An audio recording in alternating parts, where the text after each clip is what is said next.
10 feet into 12 feet के room बनाने में कितनी ईंट लगेगी। आज इस वीडियो में एक ऐसा तरीका बताएंगे जिससे आप बहुत ही आसान तरीके से कैलकुलेशन कर सकते हो। ये कैलकुलेशन इतना सिंपल है कि ये छोटा बच्चा भी कर लेगा। सबसे पहले आपको अपने रूम का साइज पता होना चाहिए और हाइट पता होना चाहिए। रूम की जो लेंथ है वो 12 फीट है और जो विड्थ है वो 10 फीट है और रूम की जो हाइट है वो 12 फीट है। वॉल की थिकनेस है वो 9 इंच है यानी कि 0.75 फीट। वॉल की थिकनेस पता होना चाहिए 9 इंच या फिर 4 इंच। हमने यहाँ पर 9 इंच ली है इसलिए हम 9 इंच का कैलकुलेशन करेंगे। सबसे पहले हम अपने रूम की 4 दीवारियों का एरिया निकालेंगे नंबर बाय नंबर। सबसे पहले हम फ्रंट वॉल का एरिया निकालते हैं। Area of front wall. Front wall का एरिया निकालने के लिए विड्थ इंटू हाइट का मल्टीप्लाई करना होगा। 10 फीट हमारी विड्थ है रूम की, मल्टीप्लाई करेंगे 12 फीट हाइट से। 120 स्क्वायर फीट एरिया निकला हमारी फ्रंट वॉल का। अब हमारी फ्रंट वॉल में दरवाजा का एरिया हमें माइनस करना होगा, जो कि दरवाजा का एरिया माइनस करने के लिए area of front wall minus करेंगे एरिया ऑफ डोर। डोर का एरिया निकालने के लिए आपको डोर का साइज पता होना चाहिए। हमने यहाँ पर डोर का साइज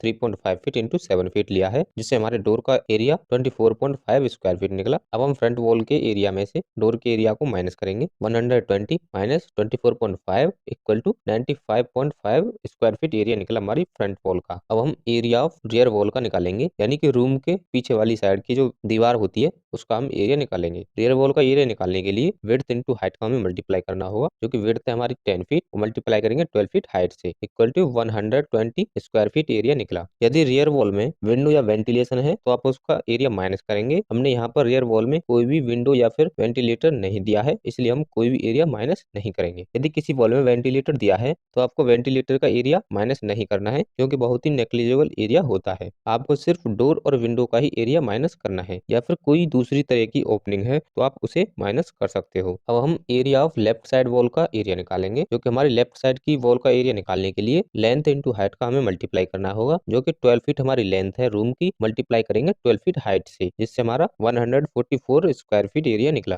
हमने लेफ्ट साइड एरिया में एक विंडो का यूज किया है, जो कि हमारी विंडो का साइज है 4 feet into 4 feet equal to 16 square feet area हमारे विंडो का निकला। अब हम वॉल के एरिया में से विंडो का एरिया माइनस करेंगे। 144 minus 16 equal to 128 square feet area हमारा निकला लेफ्ट साइड वॉल का। अब हम area of right side wall का एरिया निकालेंगे। राइट साइड वॉल का एरिया निकालने के लिए लेंथ इंटू हाइट का मल्टीप्लाई करेंगे। 12 feet into 12 feet equal to 144 square feet area निकला हमारी राइट साइड वॉल का। अब हमें नंबर ऑफ ब्रिक्स निकालनी होगी। नंबर ऑफ ब्रिक्स निकालने के लिए हमारी 4 दीवारों का जितना भी एरिया निकला है डोर और विंडो की माइनस करने के बाद में हमें सभी को एक साथ में जोड़ लेना है। Area of front wall plus area of rear wall plus area of left side wall plus area of right side wall. Area of front wall हमारा निकला था 95.5 स्क्वायर फीट, प्लस करेंगे 120 square feet plus 128 square feet plus 144 square feet. अब हमारा जो total area है 487.5 square feet area निकला total. अब हमारे रूम की 4 दीवारों का टोटल एरिया निकला है 487.5 स्क्वायर फीट। अब हमें नंबर ऑफ ब्रिक्स निकालने के लिए वॉल की थिकनेस पता होना चाहिए, जो कि हम पहले ही बता चुके हैं 9 इंच हमने इस केस में लिया है। नंबर ऑफ ब्रिक्स निकालने के लिए total area of wall multiply करेंगे 10 से, और यदि आप 4.5 इंच या फिर 4 इंच वॉल का एरिया निकाल रहे हैं तो आप 10 की बजाय 5 का मल्टीप्लाई करें। 487.5 स्क्वायर फीट इंटू 10, 4875 टोटल हमारी नंबर ऑफ ब्रिक्स निकली। आप इसे 5000 लमसम ब्रिक्स ले सकते हो। यदि आपको जानकारी अच्छी लगी हो तो हमारे चैनल को सब्सक्राइब कीजिए।